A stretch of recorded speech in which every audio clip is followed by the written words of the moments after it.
Pada kuliah manajemen pemasaran kali ini, saya akan membahas masalah pemasaran jasa atau service marketing.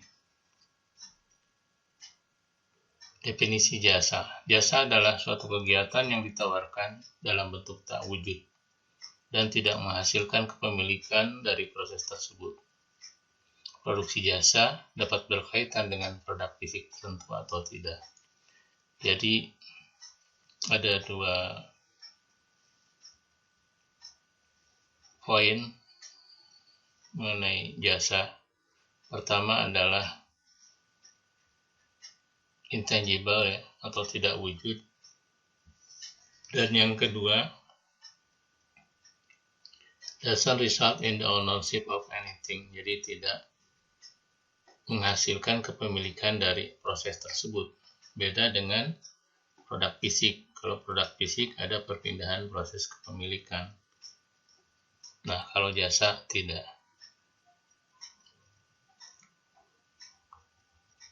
Nah, kita bahas sedikit mengenai kategori produk.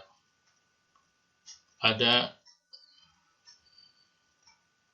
mulai dari atas yaitu murni barang berwujud, yang paling bawah murni jasa. Dan diantaranya ada antara mix antara barang dan jasa. Murni barang berwujud adalah barang yang dijual dalam bentuk tangible. Tangible dalam artian dapat dilihat, dapat diraba, dapat dicium. Contoh sabun. Sabun bentuknya terlihat, wanginya bisa dicium, bisa diraba, odol, kecap, dan lain-lain. Nah, selanjutnya ada barang yang disertai jasa. Untuk barang-barang yang menggunakan teknologi yang agak complicated, maka biasanya tidak hanya barang saja yang dijual yang jadi pertimbangan pembeli untuk membeli suatu barang, tetapi juga termasuk jasanya. Misalnya orang membeli motor, tidak hanya melihat motornya saja, tapi dia mempertimbangkan bagaimana jasa yang diberikan oleh produsen atau dealer motor tersebut. Baik itu jasa pada saat sebelum membeli motor, pada saat membeli motor, maupun setelah membeli motor. Pada saat sebelum membeli motor, tentu dia bisa memperoleh informasi yang lengkap mengenai motor yang ditawarkan. Lalu pada saat membeli motor, dia tentu membutuhkan jasa berupa penjelasan mengenai karakteristik motor, spesifikasi motor, lalu misalnya jasa keuangan untuk orang yang akan membeli secara kredit, misalnya bagaimana memfasilitasi dengan perusahaan leasing, katakanlah seperti itu. Lalu pada saat motor telah dibeli, nah tentu konsumen juga mempertimbangkan bagaimana kelengkapan atau kemudahan memperoleh spare part, kemudahan melakukan servis, atau adakah garansi jika motor tersebut rusak, atau apakah ada asuransi, dan seterusnya. Begitupun jika orang membeli notebook, sama ya. Jadi pada saat sebelum membeli, tentu dia harus dapat memperoleh informasi yang lengkap mengenai spesifikasi notebook dan lain-lain. Lalu pada saat membeli juga memperoleh pelayanan yang baik, memperoleh penjelasan yang memuaskan. Lalu kalau perlu membeli secara kredit juga bisa membeli secara kredit. Lalu pada saat setelah produk dibeli juga bagaimana mengenai garansinya, bagaimana mengenai layanan servis dari perusahaan tersebut. Demikian juga handphone. Jadi pada intinya barang-barang yang menggunakan teknologi yang cukup kompleks, maka memerlukan jasa yang menyertai penjualan barang tersebut. Lalu di tengah-tengah ada campuran barang dan jasa atau hybrid. Contoh, restoran dan kafe. Orang beli ke restoran tentu ingin menikmati makanan, tapi selain menikmati makanan juga mereka ingin memperoleh layanan yang baik, ingin menikmati suasana yang nyaman, dan lain-lain. Apalagi untuk kafe, orang berangkat ke kafe tidak hanya untuk makan, tapi mungkin untuk diskusi, untuk santai, memanfaatkan waktu luang, gitu, mengisi waktu luang dan lain-lain. Jadi tidak hanya membeli makanan saja, tapi membeli jasa juga di sana. Lalu selanjutnya jasa yang disertai barang. Kalau tadi barang yang disertai jasa, nah sekarang jasa yang disertai barang. Jadi di sini dominannya jasa, tapi dalam jasa tersebut ada juga barangnya. Gitu. Untuk melengkapi jasa tersebut juga penyedia jasa memberikan barang. Contoh jasa penerbangan, jasa penerbangan sipil. Selain memberikan pelayanan penerbangan, yaitu bagaimana mengangkut seseorang dari satu tempat ke tempat tujuannya, dalam jasa penerbangan juga biasanya disediakan makanan. Nah, itu barang yang menyertai jasa, atau mungkin ada majalah biasanya ya. Pada saat orang melakukan penerbangan supaya mereka tidak bosan. Demikian juga travel lainnya atau angkutan penumpang laut. Lalu yang murni jasa contohnya pengacara, konsultasi psikologi, dan babysitter. Nah, ini biasanya murni jasa ya. Kita datang ke pengacara ya untuk mendapatkan layanan mengenai hukum ya, konsultasi psikologi untuk mendapatkan layanan konsultasi psikologi, dan seterusnya.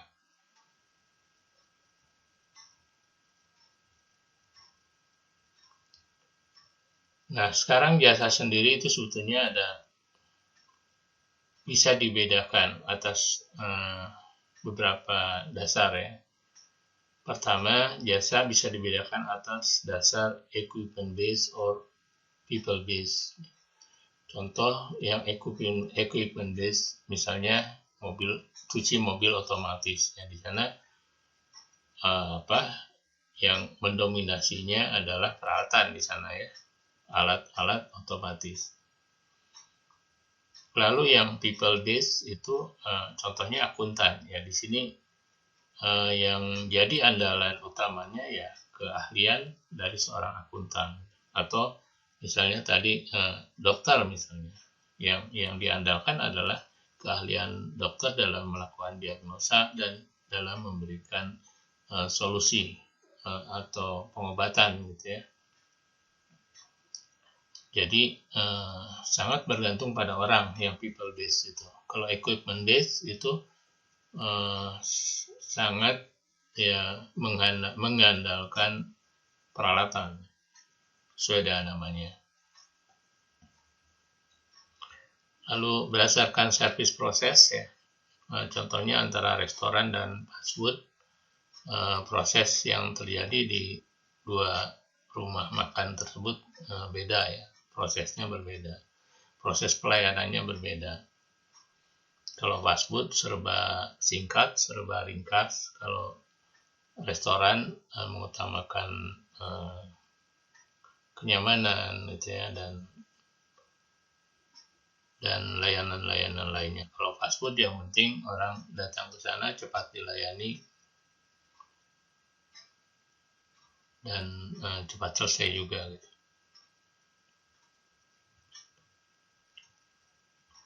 Lalu berdasarkan kebutuhan apakah perlu hadir dan tidaknya klien yang dilayani tersebut. Contoh dokter ya. Nah, kalau dokter tentu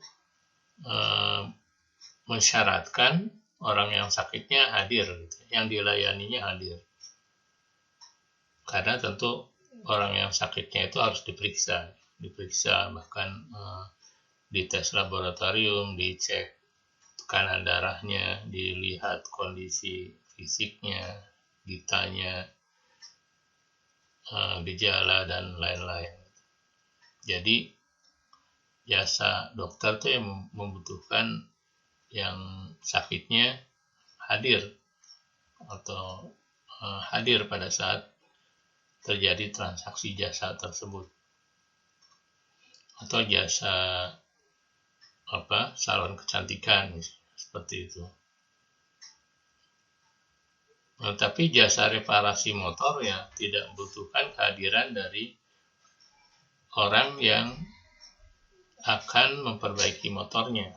Cukup motornya saja dibawa ke sana, bisa oleh sendiri maupun oleh orang lain.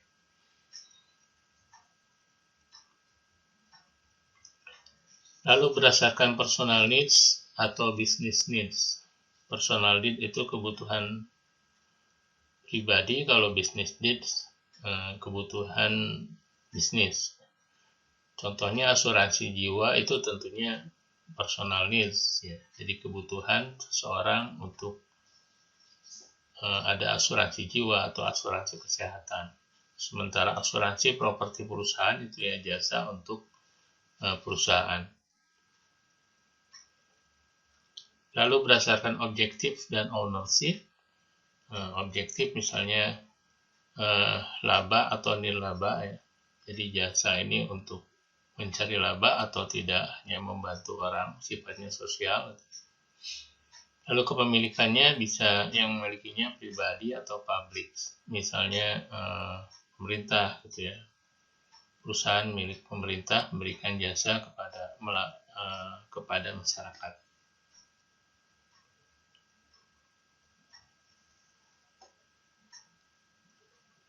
Nah, kontinum evaluasi produk yang paling kanan ini jasa ya. Yang paling kiri ini lebih ke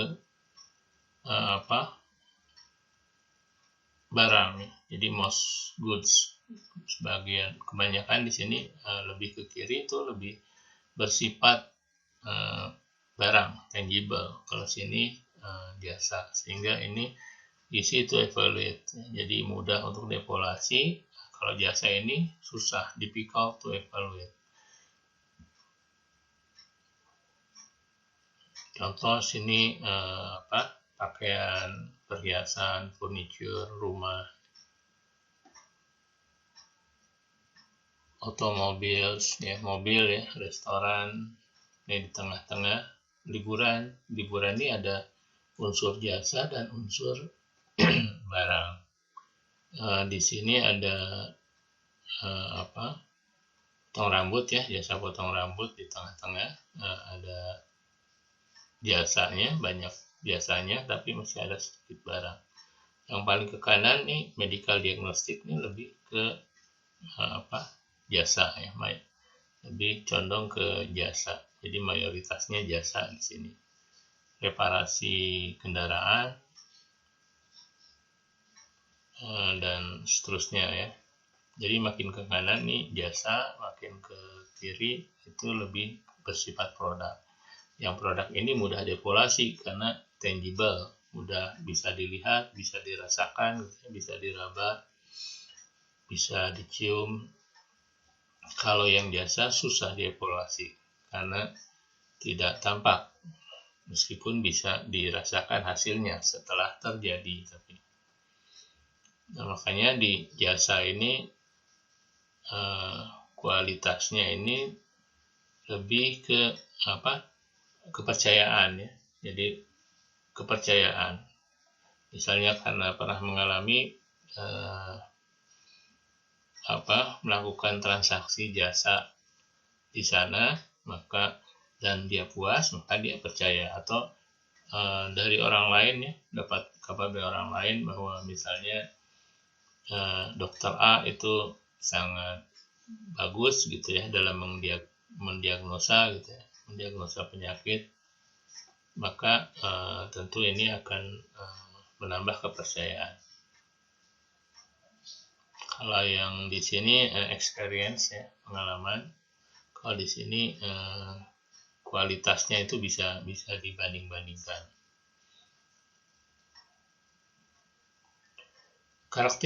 Karakteristik utama jasa, pertama intangibility. Jadi jasa itu tidak wujud, sehingga karena tidak wujudnya tidak bisa diraba, tidak bisa dirasakan, tidak bisa dicium gitu ya, wanginya beda dengan barang gitu ya. Kalau barang itu tangible itu artinya jelas ya, berwujud. Yang kedua inseparability, jadi tidak bisa dipisahkan.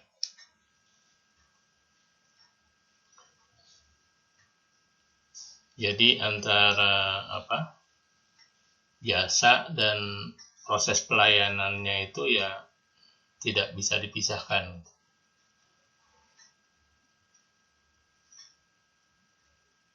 Yang ketiga variability, ya, jasa itu tergantung dari yang melaksanakan, yang melayani jasa tersebut. Kalau orangnya berbeda, maka kemungkinan variasi ya.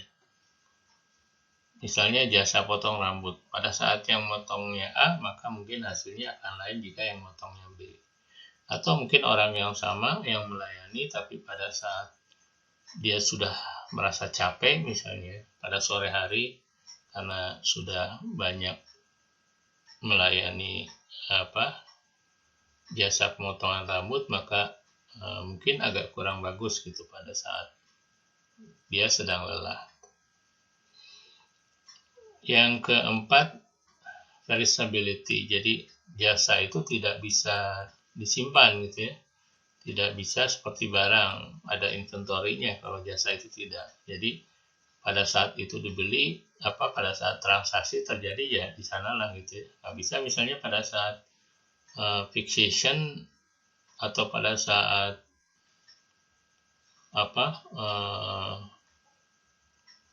misalnya pembelinya sedikit, maka disimpan gitu ya, diinventorikan, tidak bisa. Jadi tidak bisa disimpan. Hotel pada saat kosong ya tidak bisa, dia ya tetap pada saat kosong ya udah idle saja gitu, tidak bisa bermanfaat, tidak bisa digeser seperti itu. Lalu pada saat penuh ya mungkin ada orang yang tidak kebagian, seperti itu. Jadi tidak bisa disimpan ya, tidak bisa disimpan. Jadi ada 4 ya, intangibles, inseparability, variability, dan perishability.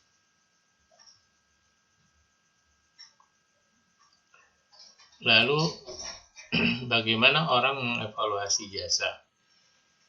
Kan jasa itu tadi intangible ya, tidak nampak gitu ya, intangible. Nah, biasanya orang membantu mengevaluasi kualitas dari suatu jasa berdasarkan beberapa aspek lainnya yang biasanya digunakan untuk membantu melakukan evaluasi. Ada beberapa aspek. Pertama, place. Misalnya bagaimana tampilan kantornya. Nah, itu menentukan, misalnya orang melihat kantor dari suatu bank cukup representatif, maka menunjukkan bahwa bank tersebut bonafit dan bisa dipercaya, seperti itu. Kantor seorang konsultan hukum kelihatan megah gitu, maka menunjukkan bahwa konsultan hukum tersebut seorang yang profesional, misalnya seperti itu. Yang kedua, people dari orangnya. Jadi bagaimana tampilan dan atau kompetensi orang yang melakukan pelayanan. Misalnya pakaiannya rapi, ramah, lalu menguasai atau dapat menjawab berbagai pertanyaan yang diajukan, dan seterusnya. Yang ketiga, dari peralatan yang digunakan, equipment. Misalnya masuk ke suatu kantor atau suatu bank, kita melihat peralatan komputernya bagus, lalu peralatan-peralatan interiornya menarik, ATM-nya lengkap, seperti itu. Maka bisa membantu konsumen mengevaluasi bahwa ini merupakan perusahaan bank yang cukup bagus. Lalu communication material atau materi komunikasi, misalnya logo atau brosur dan seterusnya, atau iklan ya, iklan yang dibuat oleh perusahaan tersebut itu menunjukkan menunjukkan bonafilitas atau kualitas dari perusahaan yang memberikan jasa tersebut. Simbol yang digunakan, dan price, berapa harganya. Misalnya orang membandingkan juga harganya. Jadi dalam mengevaluasi suatu jasa memang lebih sulit daripada mengevaluasi suatu produk, karena itu tadi dikatakan bahwa jasa itu intangible, tidak real, tidak bisa dilihat gitu ya, tidak bisa diraba. Ya, tapi biasanya orang melihat dari aspek-aspek lain yang bisa menggambarkan karakteristik dari penyedia jasa tersebut atau kompetensi dari penyedia jasa tersebut, yaitu dari place, tampilan kantor ya, people, orangnya, equipment, peralatan yang digunakan apakah cukup memadai, cukup representatif gitu ya, lalu material yang alat-alat komunikasi yang digunakan, visual ya, simbol, dan harga.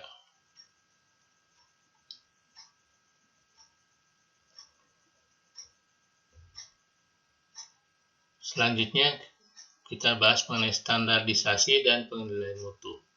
Standarisasi dan penilaian mutu jasa ini harus dilakukan secara menyeluruh pada semua titik sentuh antara konsumen dengan perusahaan jasa yang memberikan jasa tersebut. Contoh di sini adalah jasa yang diberikan oleh hotel ya, oleh sebuah hotel bagi konsumennya. Kita lihat di gambar ini ada beberapa bagian, ada line of internal interaction, jadi interaksi internal yang berada di belakang ya, di belakang di bagian pelayanan hotel, sistem hotel itu sendiri. Line of visibility, jadi di sini yang terlihat ya, visibilitas. Lalu line of interaction, ya, lalu ini interaksi antara, di mana terjadi interaksi antara pelayan dan konsumen. Dalam hal ini hotel harus melihat secara keseluruhan, menilai secara keseluruhan apakah sudah cukup baik dari mulai pengunjung datang sampai pengunjung check out. Jadi pada saat pengunjung datang, maka tentunya si pengunjung akan melihat eksterior hotel. Nah, ini tentu pasti pada saat datang dia akan melihat tampilan hotel eksteriornya ya, bangunannya, apakah cukup baik, apakah rapi,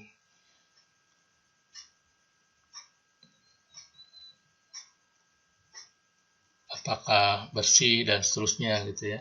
Lalu mungkin pada saat dia parkir, dia akan melihat bagaimana tempat parkirnya, apakah cukup memadai, apakah cukup aman, cukup mudah. Jadi pada saat orang datang ke hotel, maka dia akan melihat itu. Nah, ini tentu harus diperhatikan. Lalu setelah dia masuk ke hotel, di bagian luar dia akan masuk ke dalam. Dia akan memberikan tasnya misalnya untuk kepada pelayan gitu ya. Maka dia akan perhatikan bagaimana di sini terjadi interaksi, bagaimana alat pengangkut ya, alat pengangkut tas ya, cart or bags-nya. Lalu setelah itu dia akan check-in. Nah, di proses check-in dia akan melihat bagaimana desk pada saat check-in, lalu bagaimana lobbynya, bagaimana di sini ada kunci gitu ya, diserahkan.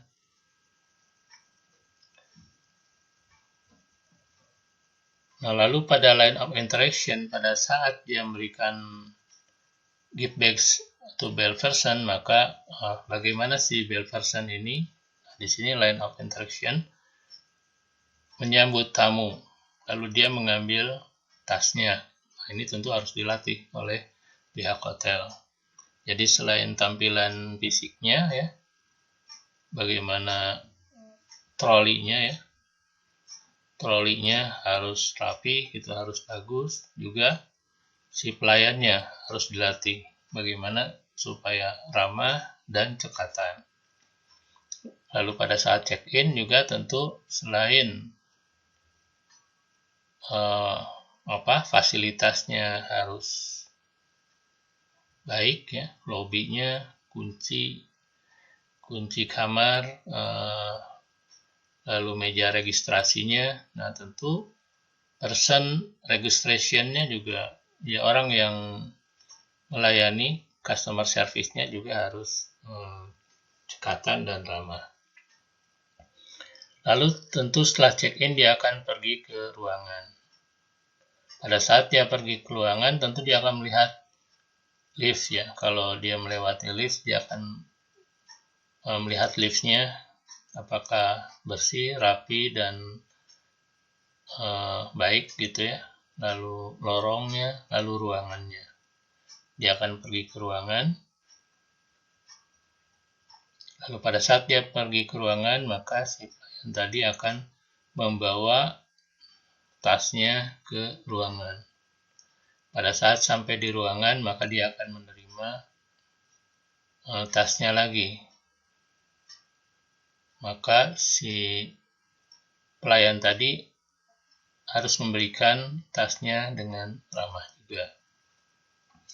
Lalu pada saat sampai di ruangan, maka dia akan melihat peralatan-peralatan di ruangan, melihat juga kamar mandinya dan peralatan-peralatan lainnya. Lalu yang dia lakukan tentu aktivitas tidur, mandi, gitu, dan seterusnya. Tentu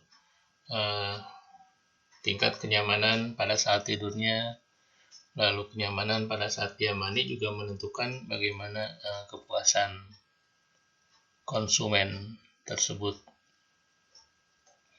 Lalu tentu dia akan membutuhkan makanan saat di hotel. Dia akan memanggil room service gitu ya. Dia akan melihat menunya. Nah, menu juga ini mempengaruhi kepuasan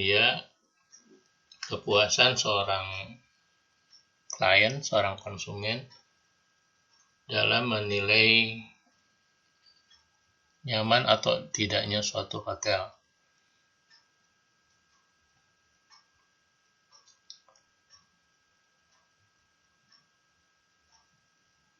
Lalu pada saat dia menerima pesanannya, dia akan melihat makanannya, tampilan makanannya, lalu bagaimana makanan tersebut disajikan, dan lain-lain. Pada saat dia makan, tentu dia akan menilai apakah makanannya cukup enak atau tidak. Lalu pada saat terakhir dia check out, tentu dia akan ada proses di sini kan, proses pembayaran, lalu dia ke lobby lagi, lalu pulang lewat exterior hotel, keluar dari tempat parkir. Nah, di sini ada proses check out ya. Nah, di sini tentu selain di sini line of visibility, di sini ada line of internal interaction, ada sistem registrasi. Nah, ini tentu harus diperbaiki oleh perusahaan. Lalu sistem penyiapan makanan di sini. Lalu sistem registrasi ya di sini untuk proses check out. Jadi proses pengendalian mutu jasa ini ya harus dilakukan untuk setiap titik sentuh antara klien, antara konsumen dengan pelayan, atau titik sentuh antara tahapan-tahapan konsumen dalam menikmati layanan yang diberikan kepada mereka. Nah, jika sudah bisa menggambarkan seperti ini, tentu akan lebih mudah kita akan menilai kira-kira apa saja yang harus kita standarisasi dan kita kendalikan mutunya atau tingkatkan mutu atau kualitas pelayanan.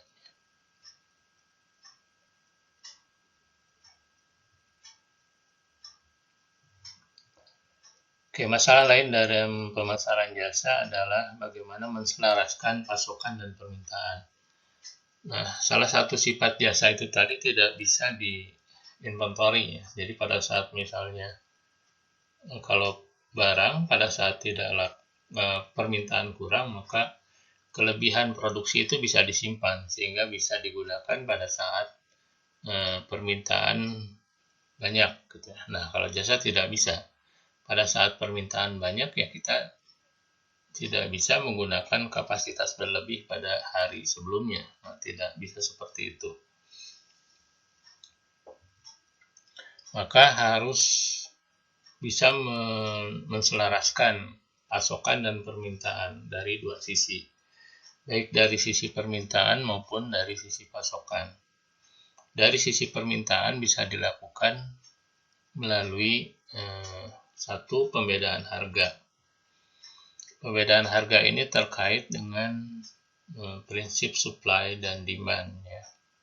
Jadi secara umum kita bisa mengasumsikan bahwa pada saat harga turun, maka kita asumsikan secara logika bahwa permintaan akan naik gitu ya. Orang kan cenderung kalau harganya murah, pada saat murah maka dia akan cenderung membeli. Sedangkan pada saat harga tinggi maka cenderung menunda pembelian. Jadi di sini artinya pada saat permintaan rendah, katakanlah perusahaan yang melayani cuci mobil atau hotel gitu ya. Pada saat weekend biasanya permintaannya tinggi, tapi pada saat weekdays biasanya permintaannya rendah. Artinya tingkat hunian kalau hotel rendah, atau jumlah yang dicuci pada saat weekdays itu biasanya rendah. Nah, salah satunya adalah dengan cara menurunkan harga pada periode weekday tersebut atau pada periode sepi tersebut. Begitupun digunakan oleh maskapai penerbangan misalnya. Pada saat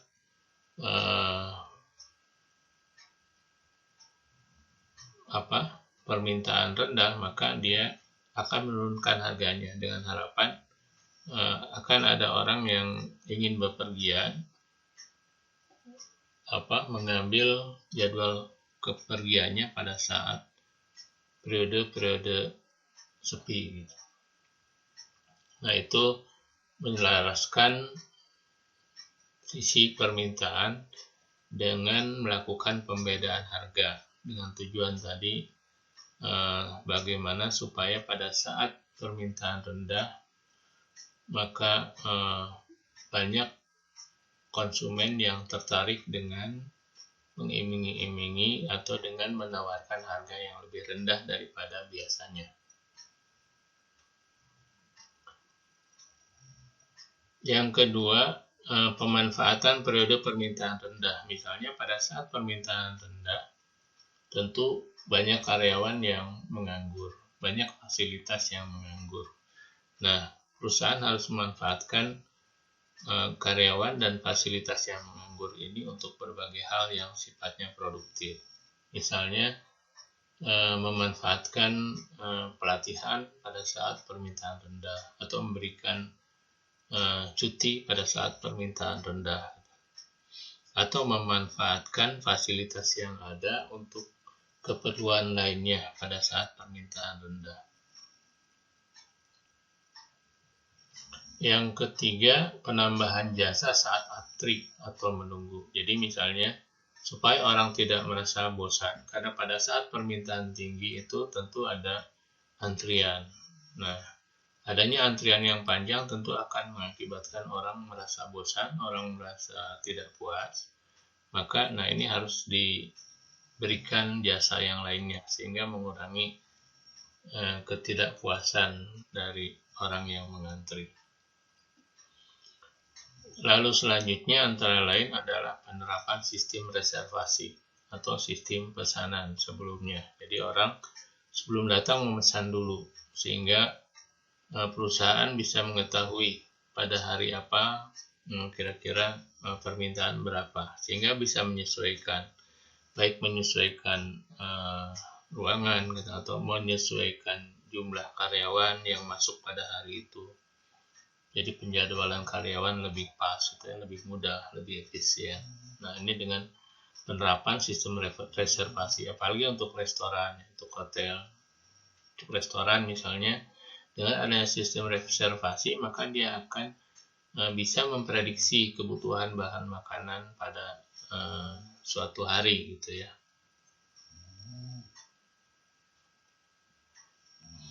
Lalu dari sisi pasokan, ini juga bisa diselaraskan, misalnya pemanfaatan tenaga paruh waktu pada saat permintaan tinggi.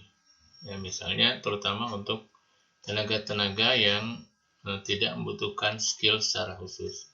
Pelayan misalnya, pelayan toko misalnya pada saat permintaan banyak menjelang akhir tahun misalnya, maka dia akan merekrut karyawan-karyawan tidak tetap, katakanlah para mungkin mahasiswa atau apa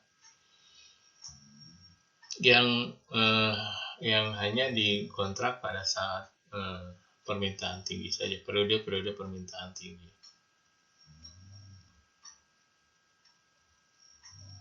Lalu yang kedua, efisiensi pada saat permintaan tinggi, sehingga tingkat pelayanan bisa jumlah pelayanan dalam satu satuan waktu bisa lebih ditingkatkan.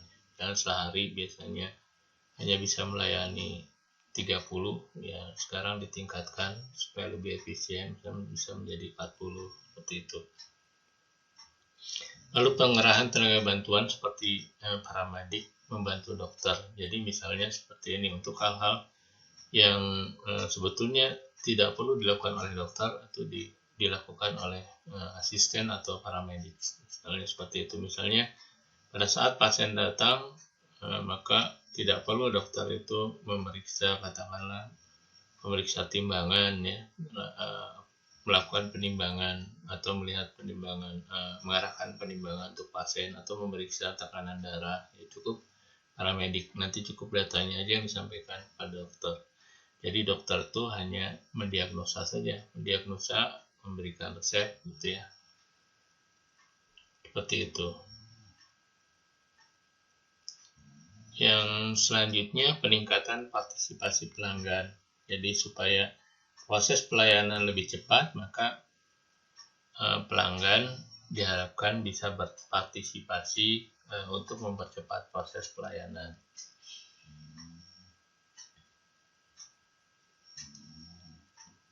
Misalnya bersiap-siap pada saat dipanggil, seperti itu. Atau misalnya melakukan penimbangan sendiri, ya, kalau di rumah sakit misalnya penimbangan sendiri, lalu langsung informasinya diberikan kepada paramedik atau dokter. Berbagi jasa, peralatan atau orang, jadi pada saat permintaan rendah, maka orang atau ya sumber daya manusia atau peralatannya itu bisa disewakan ke yang lain sehingga tetap produktif. Dan penyiapan fasilitas untuk ekspansi. Nah, jadi pada saat harus mengantisipasi jika perusahaan berkembang, konsumen semakin banyak, maka harus menyiapkan fasilitas.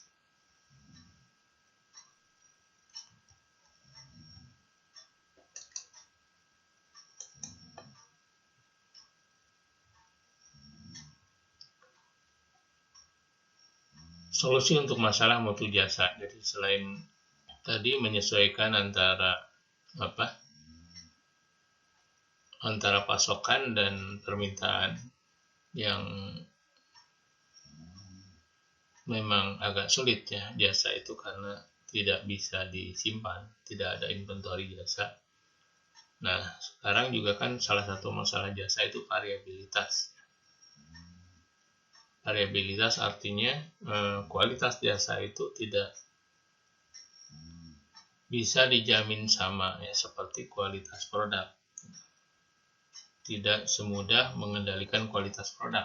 Mengendalikan kualitas jasa itu relatif lebih sulit. Baik karena tergantung dari pelayan yang melakukan pelayanan pada waktu itu, maupun untuk pelayan yang sama, tapi pada saat dia misalnya capek atau tidak mood, maka mungkin proses pelayanannya, kualitas pelayanannya berkurang dibanding biasanya. Nah, solusinya antara lain merancang ulang proses dan peran pelanggan untuk menyederhanakan jasa, sehingga jasa yang diberikan oleh perusahaan bisa lebih sederhana dan tidak terlalu tergantung pada orang yang melayaninya. Lalu memanfaatkan teknologi yang tepat untuk membantu pegawai dan pelanggan. Nah, ini juga mengurangi beban dari pelayan yang melayani, mengedukasi pelanggan dan mengajak konsumen membantu konsumen yang lain.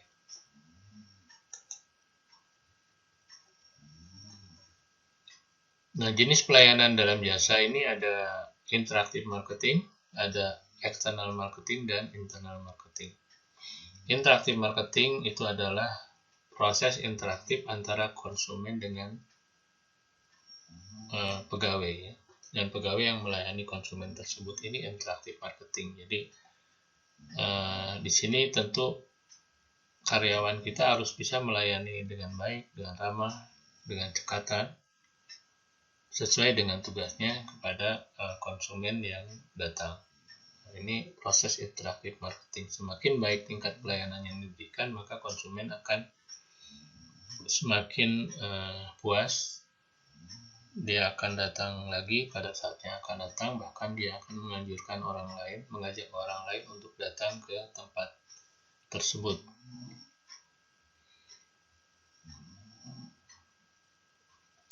Nah, internal marketing, untuk mendukung agar karyawan ini bisa melayani konsumen tetap baik secara konsisten dari waktu ke waktu, bahkan semakin meningkatkan tingkat pelayanannya, kualitas layanannya, maka perusahaan harus senantiasa memberikan juga kepuasan kepada para karyawannya, berikan reward and punishment juga gitu ya, dan berikan pelatihan-pelatihan, berikan support, berikan motivasi supaya tetap melayani konsumen dengan baik. Lalu ada external marketing. Nah, external marketing antara perusahaan dengan konsumen, ya ini seperti proses marketing pada umumnya ya. Mulai dari strategi marketingnya, segmenting, targeting, dan positioning, sampai marketing mix ya. Bagaimana menentukan bauran jasa yang diberikan, bagaimana menentukan harga, bagaimana menentukan listnya, penyalurannya, lalu bagaimana menentukan proses promosinya, promosi jasanya kepada konsumen. Jadi ada 3, external marketing, internal marketing, dan interactive marketing. Ini kenapa dibedakan seperti ini, karena memang peran dari SDM, peran dari karyawan ini sangat besar dalam menentukan kepuasan dari konsumen. Nah, sehingga di sini harus betul-betul di-maintain, harus betul-betul dijaga motivasi dan kepuasan dari karyawan itu sendiri.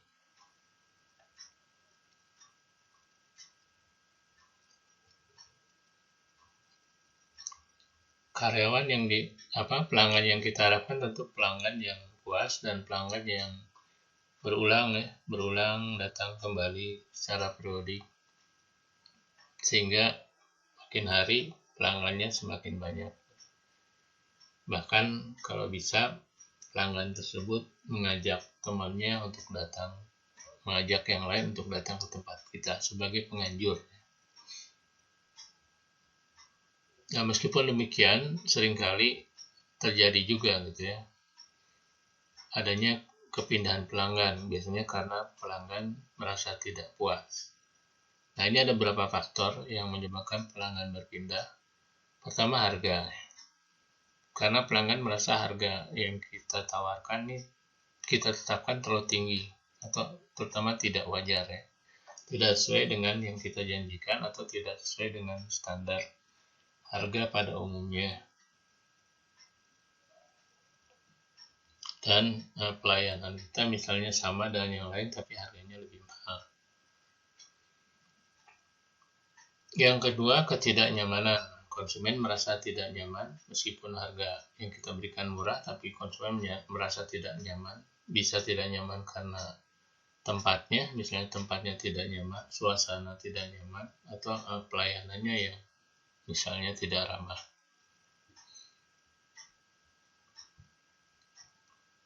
Yang ketiga, kegagalan jasa utama. Misalnya jasa utama, misalnya jasa potong rambut. Nah, ternyata hasil potong rambutnya kurang baik. Maka ini akan membuat konsumen akan kecewa gitu ya. Setelah potong rambut ternyata hasilnya tidak memuaskan. Meskipun misalnya kita sediakan ruang tunggu yang nyaman, kita sediakan ada minuman gratis dan seterusnya, tapi kalau jasa utamanya itu sendiri tidak memuaskan, maka biasanya konsumen akan berpindah. Atau bisa juga jasa utamanya sih terpenuhi, tapi jasa fungsionalnya, jasa tambahannya, misalnya hasil potong rambutnya baik tapi tidak ramah, atau tidak nyaman, tidak tahuan, dan lain-lain. Lalu selanjutnya, respon terhadap kegagalan jasa. Jadi jika tentu karena itu tadi ya, jasa itu kualitasnya akan lebih sulit daripada produk. Menjaga kualitas jasa itu lebih sulit daripada produk. Lebih bervariasi, variabilitasnya lebih tinggi. Nah, oleh karena itu perusahaan dituntut untuk responsif. Jika terjadi kegagalan, misalnya ada konsumen yang kecewa, maka harus cepat merespon, cepat memperbaiki, cepat memberikan kompensasi gitu ya kalau bisa. Misalnya pesawat terjadi penundaan, delay pesawatnya, maka untuk menjaga kepuasan konsumen maka diberikan kompensasi, katakanlah makan siang gratis atau hal-hal lainnya misalnya, atau misalnya ada diskon dan seterusnya.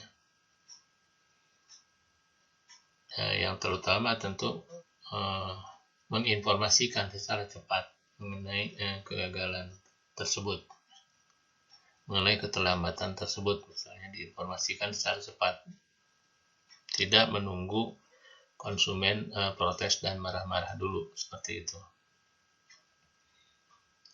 Lalu bisa juga karena persaingan, karena ada pesaing yang memberikan jasa dengan kualitas lebih baik dengan harga yang sama, bahkan mungkin dengan harga yang lebih murah. Lalu masalah etika, misalnya konsumen merasa tertipu, merasa dipaksa, maka konsumen akan kapok untuk datang lagi. Atau pindah karena terpaksa, ya karena misalnya pindah rumah, pindah bekerja, dan lain-lain.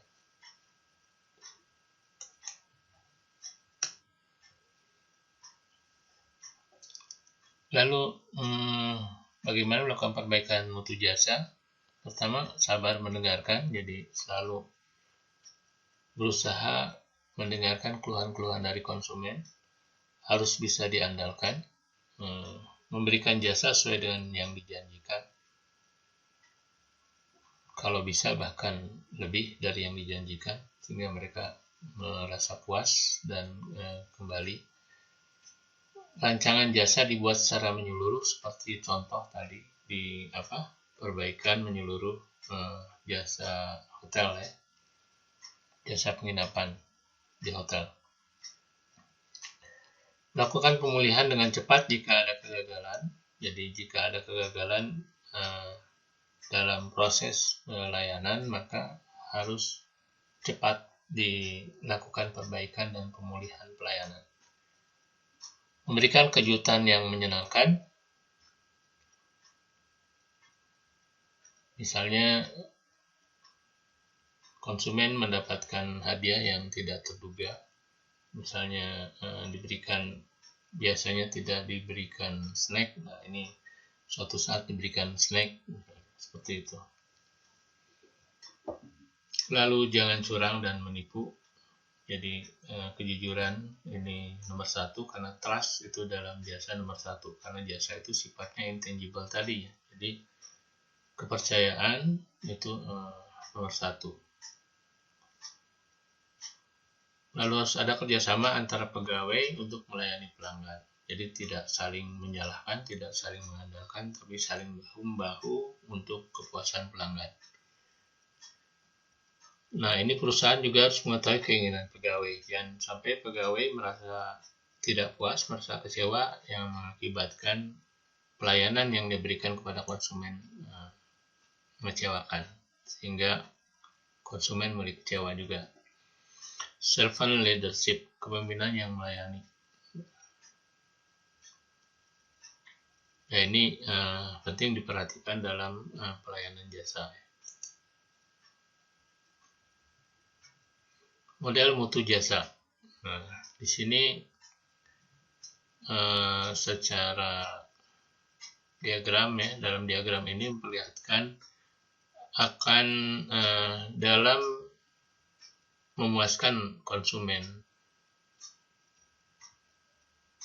di sektor jasa itu memang agak lebih sulit daripada produk yang tangible. Jadi ini diagram model mutu jasa. Akan terjadi beberapa gap antara apa yang diharapkan konsumen dengan yang diberikan oleh perusahaan. Jadi konsumen di sini tentu mengharapkan, dia punya harapan akan pelayanan yang diberikan oleh perusahaan. Dia punya bayangan expected service, jadi dia mengharapkan akan dilayani seperti X gitu ya, seperti tertentu. Dari mana dia memiliki harapan itu, apa yang mempengaruhi dia terhadap harapan tersebut? Pertama, dia mendengar dari orang lain, oh perusahaan A pelayanannya seperti ini, itu pertama. Sehingga dia datang ke tempat kita misalnya. Atau dia punya suatu kebutuhan sendiri tentunya. Dia datang ke kita karena dia punya suatu needs tertentu. Atau pengalaman sebelumnya. Maka dia punya expected service. Jadi pelayanan yang diharapkan oleh dia. Nah, manajemen tentu harus memahami sebetulnya apa sih yang diinginkan oleh pelanggan yang datang ke tempat kita. Tapi tentunya antara apa yang diharapkan oleh konsumen belum tentu dapat dipahami secara menyeluruh oleh manajemen. Jadi, manajemen perception of consumer expectation itu belum tentu sama dengan apa yang diharapkan oleh konsumen atau expected service-nya atau pelayanan yang diharapkan oleh konsumen. Ini terjadi gap.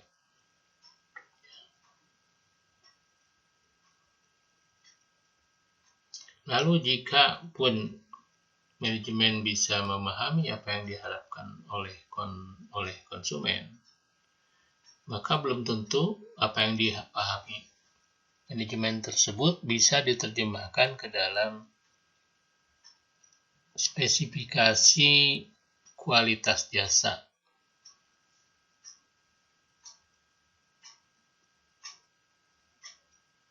Dia menerjemahkan ke dalam spesifikasi tertentu dari apa yang dibayangkan, apa yang dipersepsikan oleh manajemen.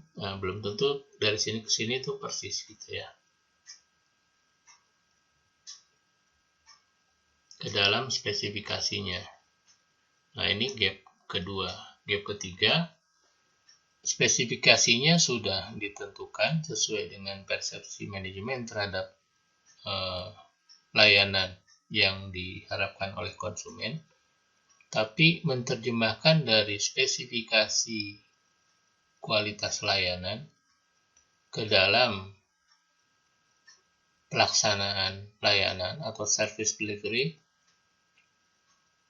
termasuk pre and post contacts ya. Jadi pada saat konsumen sebelum menerima layanan sampai dan pada saat konsumen setelah menerima layanan itu belum tentu sama dengan spesifikasi yang telah ditetapkan oleh perusahaan atau oleh manajemen.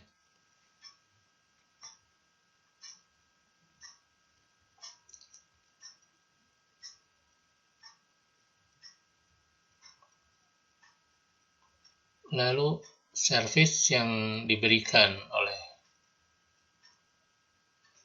perusahaan dengan service yang dirasakan oleh konsumen juga belum tentu sama, sehingga ini ada gap kelima. Lalu gap keempat di sini adalah service yang dideliver oleh perusahaan dengan komunikasi yang dilakukan oleh perusahaan ternyata beda. Apa yang dikomunikasikan, apa yang diiklankan, apa yang digembar-gemborkan di internet, apa yang digembarkan di media, ternyata berbeda dengan apa yang dideliver. Nah, ini ada gap juga di sini. Sehingga ya ini membentuk gap kelima ya, antara expected dengan yang perceived service. Jadi apa yang dialami dan diharapkan berbeda. Nah, idealnya tidak ada gap di sini gitu ya. Tidak ada gap di sini, artinya apa yang diharapkan konsumen itu sama dengan apa yang dialami oleh konsumen. Gitu. Apa yang dialami ya tentu sesuai, ya harus sesuai ya di sini. Jadi antara apa yang pertama, jadi si manajemen harus memahami apa sih yang diharapkan oleh konsumen. Yang pertama, jadi manajemen harus paham apa yang diinginkan oleh konsumen. Yang kedua, setelah manajemen paham, dia bagaimana menjabarkan persepsinya tersebut terhadap pelayanan yang diharapkan oleh konsumen ke dalam service quality specification, jadi spesifikasi layanan jasa yang akan diberikan. Lalu bagaimana cara merealisasikan spesifikasi layanan yang telah ditetapkan tadi menjadi service delivery, jadi realisasi dari pelayanan yang dilakukan kepada konsumen. Sehingga nanti tidak ada gap antara apa yang diharapkan oleh konsumen, jadi minimalisir gap antara apa yang diharapkan oleh konsumen dengan apa yang dialami secara real oleh konsumen. Bahkan kalau perlu, apa yang dialami oleh konsumen itu lebih membahagiakan daripada yang diharapkan oleh konsumen, sehingga membuat konsumen puas. Konsumen yang puas, maka dia akan kembali dan bahkan menganjurkan orang lain untuk pergi ke tempat kita.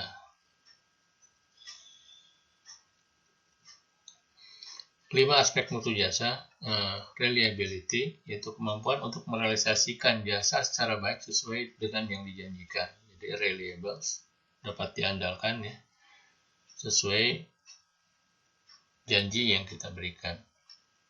Yang kedua, responsiveness, kerelaan untuk membantu pelanggan dan melayani dengan baik, secara responsif, secara cepat juga. Assurance, pengetahuan dan keramahan dari pegawai dalam penyampaian jasa untuk mendapatkan kepercayaan dan keyakinan dari pelanggan. Lalu empati, perhatian secara pribadi terhadap pelanggan, dan tangibles, yaitu tampilan dari fasilitas fisik, peralatan, orang, dan materi komunikasi. Karena orang melihat, karena jasa itu sifatnya intangible, maka orang akan menilai jasa itu dari aspek lain yang bisa mewakili gitu ya, dari hal-hal yang sifatnya tangible, yaitu tampilan fisik yang nampak gitu ya, peralatan yang nampak oleh mereka, orang yang melayani, dan materi-materi komunikasi. Demikian untuk kuliah hari ini.